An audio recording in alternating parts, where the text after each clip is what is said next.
My name is Christof Teuscher. I'm a professor in the Department of Electrical and Computer Engineering at Portland State University.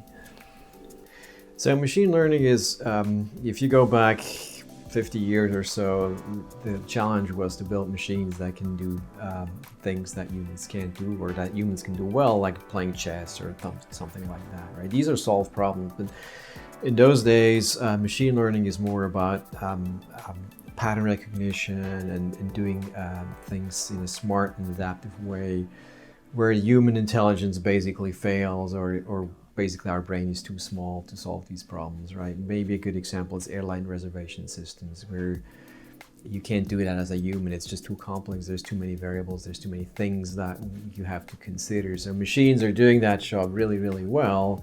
But we're looking at tasks where humans used to be good, like face recognition and things like that, and machines weren't, and that is changing. I think now we have machines that are more reliable at recognizing faces and can do things that we as humans used to be good, but now machines are taking over. So it's a whole new exciting field.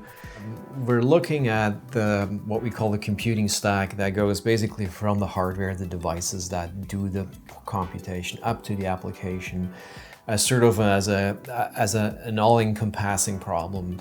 You can't really solve issues at one of these levels only in these days. It has to really address all the different abstraction levels and the different components that you're going to work with. So it's very interdisciplinary for that specific reason, and it involves computer science, and it involves electrical engineering, but it also involves biology if you're changing the substrate and are computing with biomolecules instead of transistors, for example. So we're very much interested in using novel types of devices, building computing architectures with those, and then also find new ways of programming them. And very often in these days we use machine learning as a way to program these systems and make them do things that we cannot do otherwise. So learning, adaptation, these are very interesting properties that we're interested in.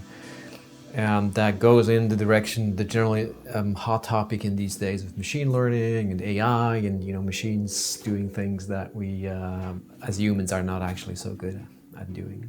But we also have more exotic things like a biomolecular computation project, where the basic building blocks are not transistors or memristors, it's biomolecules, DNA strands that combine, recombine, and so computing with those sorts of things is a whole other level of challenges, and it has applications for biomedical, in the biomedical field, smart adaptive devices that you can potentially swallow, wear on your skin, under your skin, that monitor your blood sugar, whatever it is. So there's lots of really cool applications in the biomedical field, where you need machines that adapt, that learn, that adapt to your lifestyle, for example.